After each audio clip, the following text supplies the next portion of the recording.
On today's episode of Locked On Wild, the fans have spoken. The Athletic Fan Survey. What did we learn? And what are your thoughts as to the direction the team is headed?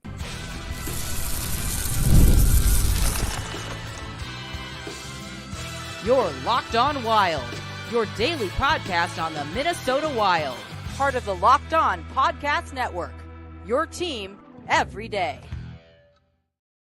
What's happening, everybody? Welcome into another episode of Locked On Wild, your daily Minnesota Wild podcast, part of the Locked On Podcast Network, your team every day.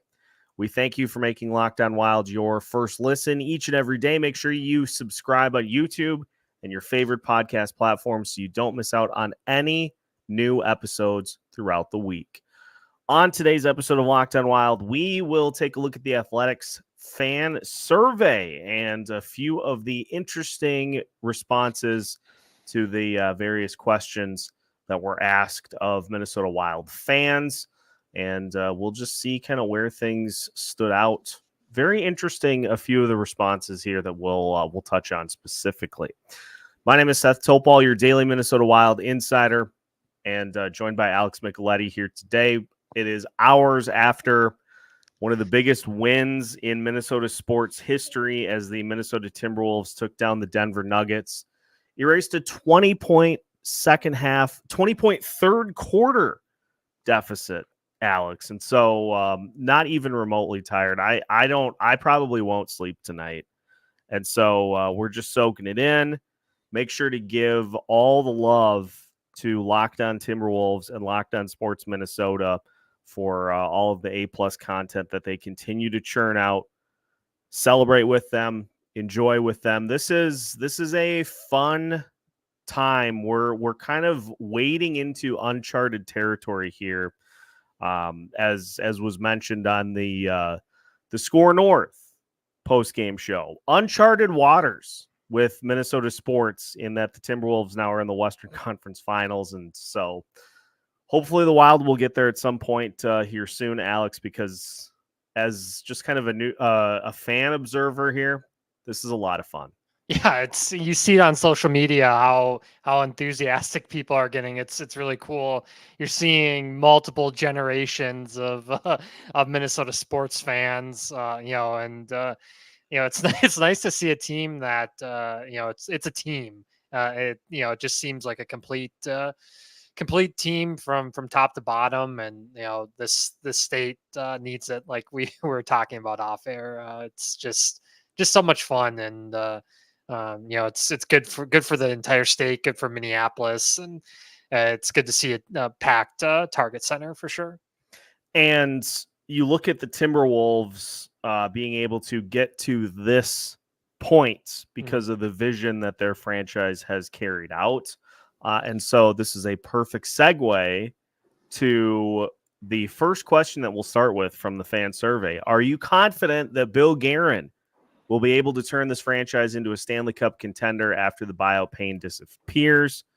2,500 plus responses to this one, Alex. 43.6% were somewhat confident. 23.3% were unsure.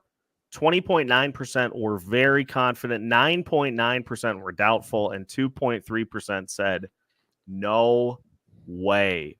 And it's interesting because very confident was at 46.9% last season in this survey, and it dropped all the way down to under 21%. Unsure increased from 7.8% to 23.3%. And so I think this one speaks to the fact that a lot of people, in seeing this franchise lock in all these pieces, people are starting to get kind of uneasy as to where things are going with this Wild team. Yeah, I mean, they really have to hit on, once the buyouts are done, they're going to have to get that big time free agent. And, the rumors of Brock Besser will always continue because his contract's going to be up by when, the buyouts are done. And maybe go big big game hunting, Leon Draisaitl. I know people think it's crazy, but if you offer somebody enough money, they aren't going to turn down not playing with Kirill Kaprizov in the best hockey market in the United States too. If you're used to playing in Canada and you come to Minnesota, you'll be treated very, very kindly here.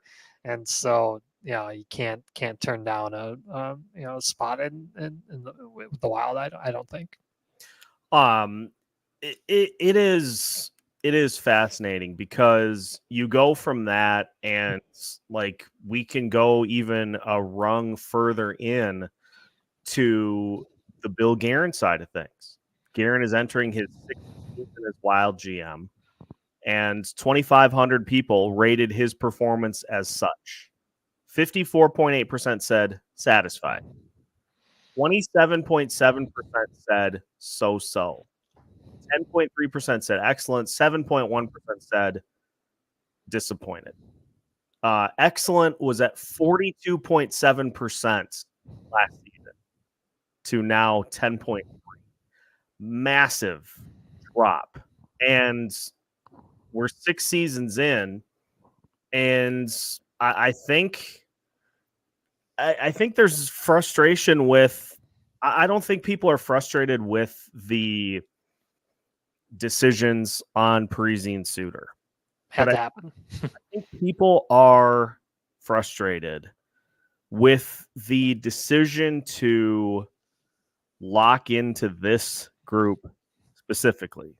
Now, if you're going to have lean years, but it seems like we're getting two sides of the coin where it's like, yeah, we're dealing with all these constraints, but still trying to be as competitive as possible. And it's just like this past season, it just didn't work. Well, there's injuries. There's key context too with locking it in the core. You can lock in the core, but the no move, that's the killer, because you can give them multiple years, but you would still have the flexibility to make trades. Well, now some of these guys, you can't do anything about, and it's very rare where a player will waive their no trade clause. Look at Alex Goligoski. He did not want anything to do with a trade, and it could have maybe even been a better, playing situation for him, but he just was dead set on staying home, even if it meant not playing. So, it's extremely rare to see a player waive their no move clause. And so, I mean, you look at it, you have a lot of emerging young guys coming in too. I mean, look at what Ogren did in his short sample. Usnadinov. I mean, these are two keys of the organization coming in the next few years, as full timers.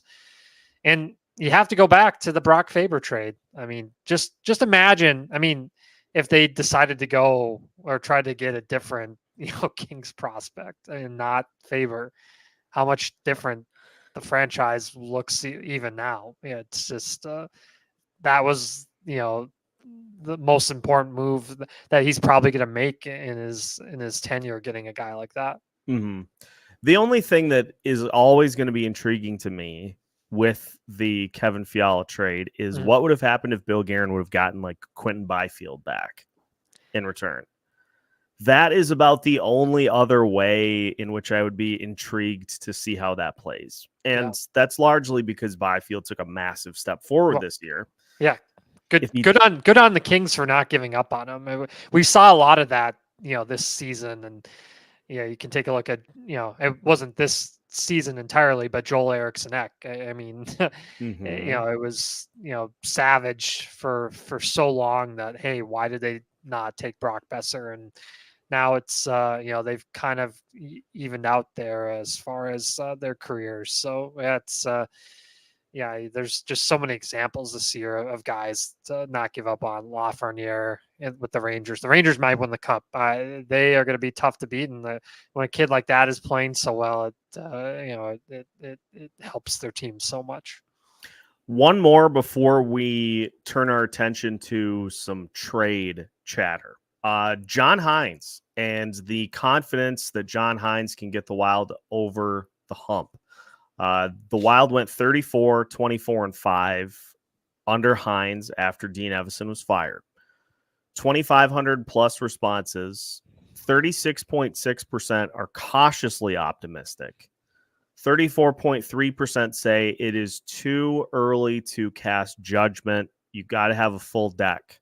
You got to have 14.7 additional million to be able to get a full assessment.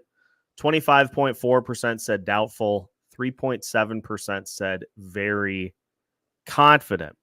And it's interesting here because we see such different styles, Alex, in what John Hynes did compared to what Dean Evason did. Hynes very willing to shake things up during games, way more tactical with kind of how he attacks things throughout the course of a game to game. Dean was very much, this is our system. If you beat it, then good on you. Didn't make a ton of adjustments unless absolutely necessary. But as we've discussed, like the fact that Hynes has not been the architect of a playoff series win as of yet is a concern. Granted, again, this team is still trying to do it without full capabilities. So I don't know. I tend to probably lean towards that same vein of like, I don't think it's super fair to judge the guy when you haven't given him the full allotment of the roster yet. 100%. Look what happened to David Quinn in San Jose too. He delivered on them getting Macklin Celebrini and gets fired. The boot. But that's what you told him to do. Yeah, it makes zero sense. But this is this is a big year for John Hynes. Even though the buyouts aren't done, you have to show that there's the goal of making the playoffs still. I mean, you have an owner that is not happy missing the playoffs. You lose that playoff money at the attendance it's not good, and so the pressure is going to be on him.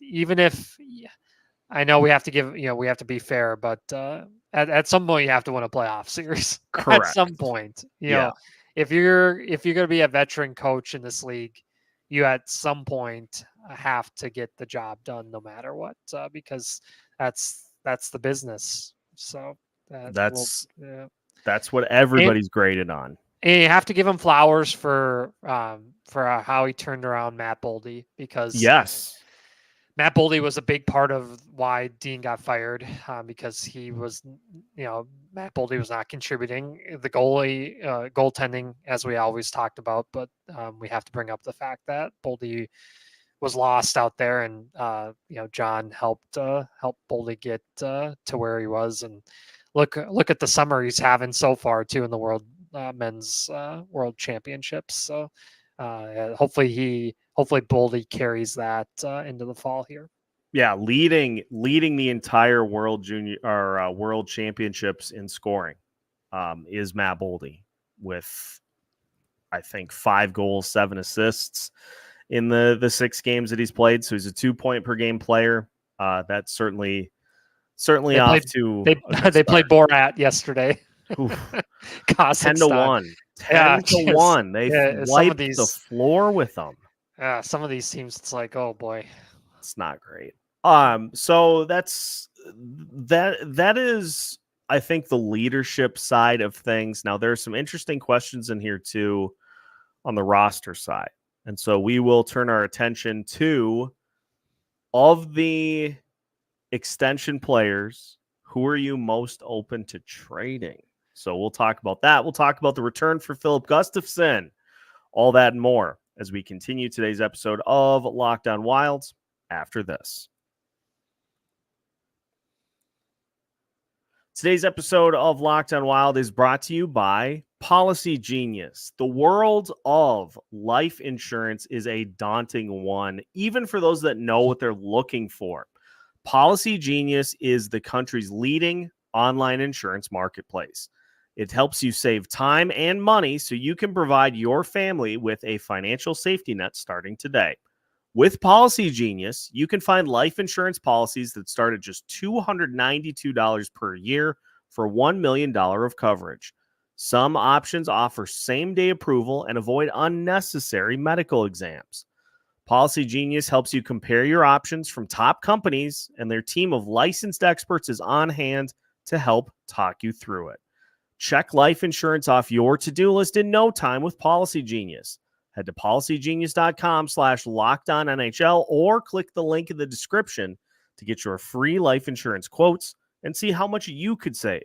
That's policygenius.com/LockedOnNHL, policygenius.com/LockedOnNHL. Welcome back to today's episode of Locked On Wild. Once again, we thank you for making Locked On Wild your first listen each and every day.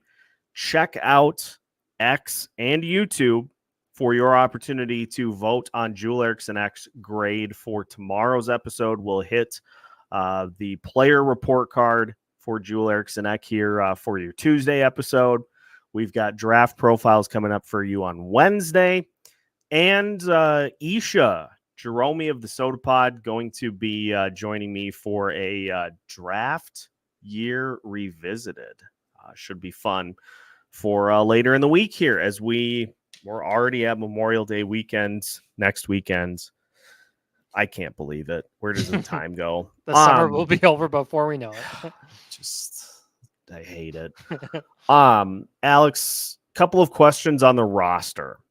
So taking a look at this one in the Athletic Fan Survey, regardless of no trade protection they may have, which one of these core players would you be most open to trading?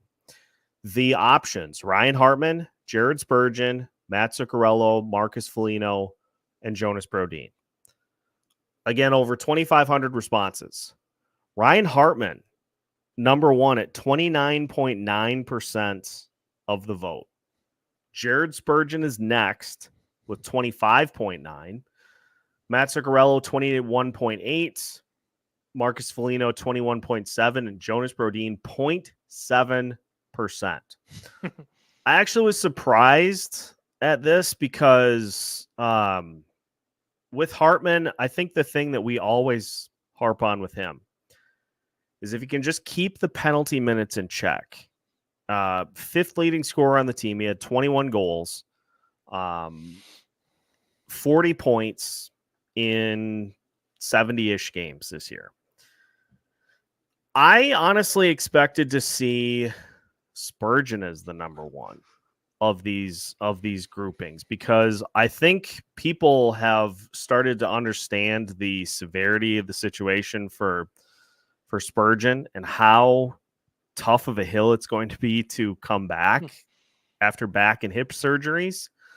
But I think the big takeaway here is that, again, this is the crux of the issue for Wild fans with the Bill Guerin tenure, is that he rushed his way into locking in this group that doesn't really have that signature moment. They don't have a signature playoff run. They had one season in which they set the franchise record for points, goals, and then they go into the postseason. They're up 2-1, and they get run off the ice in the final 3 games of that series. And so the decision to lock in this whole group is, I think, the one that everybody is confused about the most. Yeah, it's this core is reminding me of the previous core with Coyle, Niederreiter, all those guys. It just they're just kind of stuck in this rut, and I don't know if they're ever going to climb out of it. And so, yeah, you're going to have to make some really tough decisions here soon, and that's why I know we're worried about it. But you could see a Rossi get moved, which would be super unfortunate. But when you lock in everybody else, you don't have a whole lot of assets to try to improve the team. And so, that's why his name continues to get brought up. And then, same with Filip Gustavsson. So it's going to be an interesting time right around the draft, because that's where we see a ton of movement. There's it's not a great free agency class this summer, so you could see a lot more trades for guys that have only like 1 year left compared to who are free agents right now. Please no, David Perron. Please No. We'll talk more about Rossi here in a bit, but I do want to also throw you this one because this is we talked about Filip Gustavsson last week. If the Wild were to trade Filip Gustavsson, and to be fair, we've talked about him quite a bit since the season ended. If the Wild were to trade Filip Gustavsson, what kind of return would you expect? 2,500 plus responses. Second or third round pick, had the top amount of votes with 44.8%. Middle six forward, 22.8%. Top six forward, 10.3%. Top prospect, 8.5%. Blue line help, 7.9%. First round pick, 5.7%. And another goalie, 2.6%. As Russo notes, you're probably right on the money with the second or third round pick. The Wild would love a first round pick for Gustavsson, but his value isn't high right now, coming off of a down season. He's somewhere in between. He's somewhere in between what he did 2 years ago and what happened this past season. And again, Alex, this is the gravity of the situation right now. Is there are so many guys that are locked in to difficult to move, not impossible to move, but difficult to move contracts to where you got to dangle the guys that don't have that in order to really improve this roster. And Gustafsson's the exact same way. Fleury's not going anywhere. And the Wild would prefer to get Jesper up to learn from him, which means that Gustafsson is the one of the three. He's the one that's the most movable. If you read into what's been said by Bill Guerin, and read and heard over press conferences, for whatever reason, Gustafsson is having a really tough time staying in shape or getting in shape. It's with the most important position in hockey being goaltender, and you don't know if you have a fully committed goalie to the to the cause, that's not a good look at all. And he's 25 now, he's not 18. So I don't know what is going to get into his head that you need to be fully committed. It's that's the most baffling thing to me, because he was given a great opportunity to be a number one goalie for a long time, got a new deal, and then hasn't really rewarded the Wild getting that deal. Yeah. And you see it all the time in sports, but this is really concerning because it's at the goaltending position. And like I said, it's like quarterback in the NFL. It's the most important position. And if you don't have a steady, stable goaltender, good luck. And we can look at the Dallas Stars. And they have Jake fired. They have Jake Ottinger, and he's the same age as Gus. And look at the difference. It's night and day. They are both 25, and it's that you're looking at Ottinger. He's the gold standard, and Gus is a bronze. Well, and I forget the show. I want to say it was Judd's Hockey Show, but I was watching some other Wild content, and I think Filip Gustavsson has toyed with the possibility of getting a sports psychologist at various points. It might have been worse seats in the house too. I listened to a bunch, oftentimes back to back. So I will have to go back and find the exact instance, but I'm pretty sure that was discussed, that Gustavsson was looking at getting a sports psychologist because He's really good, like really up after the good starts, but kind of gets in his own head when things go wrong. And it wouldn't surprise me if that is another piece of this that the Wild are kind of concerned about too, is like you got to be pretty even keel, which I think is why they're trying to, get Marc-Andre Fleury to rub off on these guys as much as he has. Fleury's about as even keel as you'll find.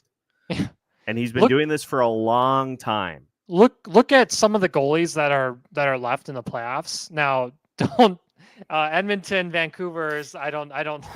we won't talk about that because the goaltending's a mess in that series. But you look at Sergei Bobrovsky.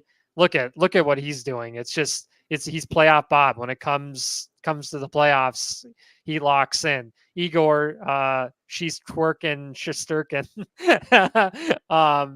Yeah, he is just. He looks fantastic right now. He's probably the best goalie left. The way he's playing in the playoffs. And then Ottinger, it was just incredible to shut down McKinnon and Makar.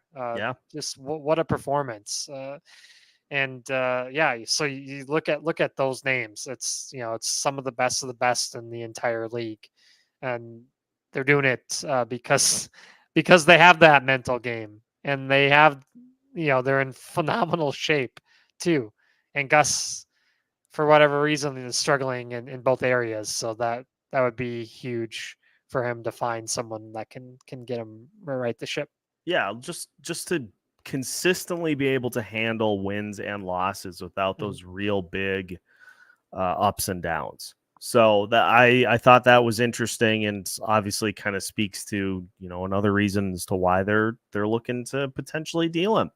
We'll finish with a couple of cues on Marco Rossi, what we think he could become, and what would be looked for in return if he is indeed traded. We'll discuss that to finish today's episode of Locked on Wild after this. Today's episode of Locked on Wild is brought to you by eBay Motors. Passion, drive, and patience. The formula for winning championships is also what keeps your ride or die alive. eBay Motors has everything you need to maintain your vehicle and level it up to peak performance.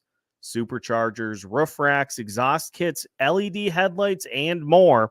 Whether you're into speed, power, or style, eBay Motors has got you covered. With over 122 million parts for your number one ride or die, you'll always find exactly what you're looking for. And with eBay Guaranteed Fit, your part is guaranteed to fit your ride every time or your money back. Because with eBay Guaranteed Fit, you're burning rubber, not cash. With all the parts you need at the prices you want, it is easy to make your car the MVP and bring home huge wins. Keep your ride or die alive at ebaymotors.com. Eligible items only. Exclusions apply. eBay Guaranteed Fit only available to U.S. customers. Welcome back to today's episode of Locked on Wild. One final segment for you here today. And once again, we thank you for making Locked on Wild your first listen each and every day. Seth Topol and Alex Micheletti finishing things up here today. And Alex, Marco Rossi. Should the Wild trade Marco Rossi if it's a Cutter Gauthier type trade for a top young player with bigger upside? 2,500 plus responses. Depends on the return was the top response with 45.5%. Yes was 30.4%, and no was 24.1%. Here's the problem with this is the Wild, in my estimation, by dangling this in particular, as Russo points out, if the Wilds could get a bigger, faster, more prolific version of Rossi, they would have to consider it. Who is offering that up? What team is going to take a prospect that is taller than Marco Rossi, that is faster, has higher upside? What team is making that deal? No, you don't see it, unless it's like a team that's right on the fringe of making it, like a New Jersey Devils type team, but Buffalo Sabres, who the Wild seem to always go back to that, is trading with Buffalo. But you take a look at Marco too, and we talked about it in previous episodes. He's just he continues to press on all sorts of different levels too. Like he's playing for a team and Team Austria in the World Men's Championships, and they're overwhelmed because they don't have as much NHL level talent. And he's performed really well for that team too. As scored a goal against Jordan Bennington and Team Canada the other night. But like we talked about earlier in the episode too, it's hard to dangle a guy after the season he had, because it looks like he's really ascending. So you're really stuck there. But if if Bill Guerin can pull off a heist like he did with the Brock Faber trade, he's been hitting on trades. So yeah, that's true. That's and we're seeing this happen too. And every day, you and I, we message each other. It's like, really?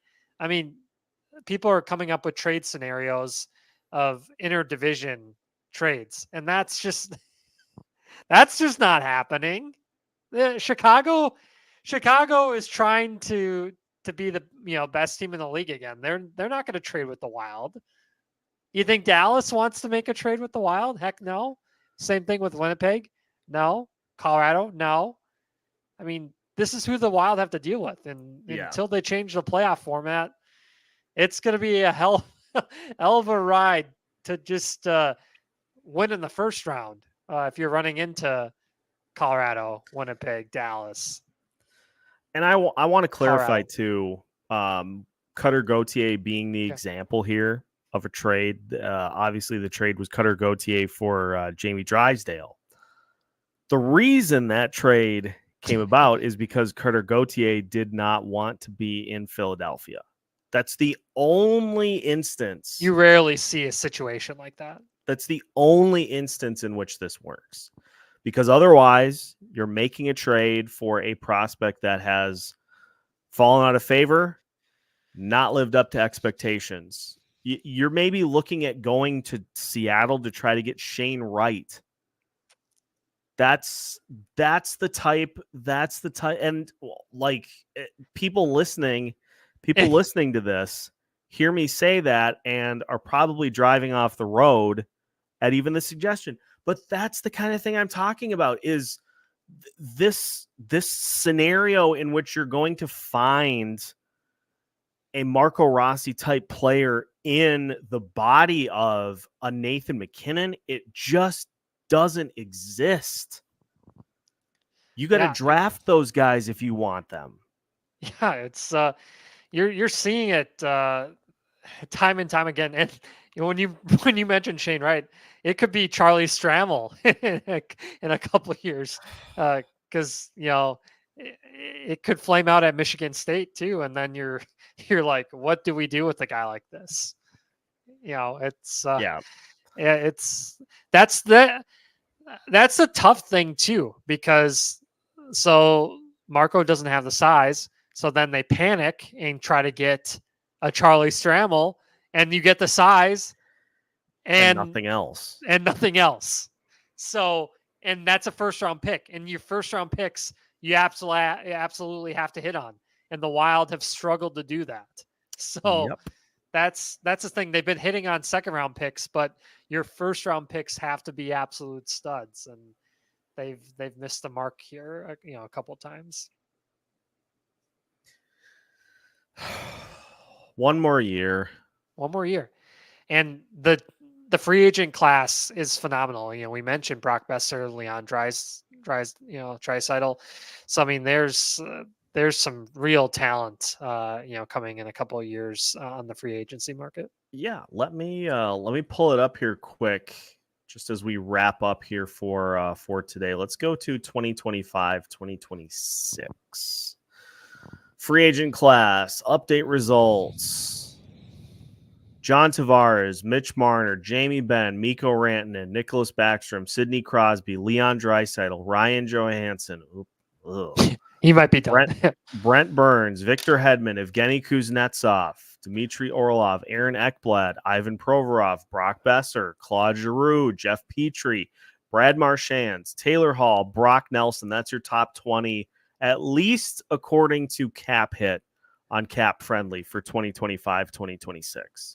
I mean, that's one of the best free agent classes in a long time. I know some of those guys will get re-signed, but that you have some Hall of Famers in that group that are free agents. Yeah, it's incredible. Well, how about here's one that the Wild could be keeping an eye on, because this is going to play out in massive fashion. Nikolai Ehlers.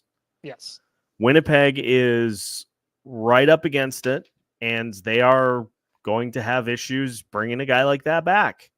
And a guy that would be the absolute home run, perfect fit from Minnesota, Brock Nelson, that you mentioned at the end there. He's playing with Boldy on the World Men's team right now.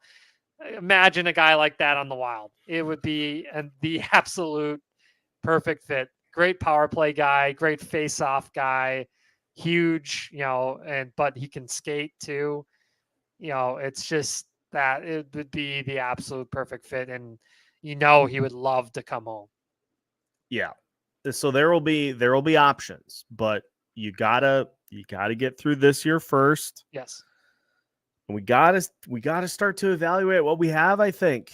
Mm-hmm. So because maybe the difference is, okay, we need a center or we need a wing. Wouldn't it be nice to know that before you have a bunch of free agents on the open market? I sure would like to know. 100%. Yeah, it's they're at a real crossroads with the goaltending position too. That is going to determine everything. If this team wants to get back in the playoffs, it's going to come down to goaltending. And you see, it has to be so frustrating. I know they just won a cup recently, but for Colorado Avs fans to not have that goaltending position completely figured out, and you're wasting prime years of a Nathan McKinnon, a Cale Makar, Mikko Rantanen, and Rantanen might have enough and bounce, and that would be devastating. It's same thing with Leon Draisaitl. I mean, he cannot be. He's looking at his situation, and we have Stuart Skinner and Calvin Pickard, not home run guys. Not Vezina trophy winning goalies. So he might try to find a team that has a better situation in goaltend. Well, we will we'll obviously see how everything plays out, but it is interesting to get the actual response from the fans as to how they feel about where we're going. And a lot of those are season ticket holder people. And so they are smart fans.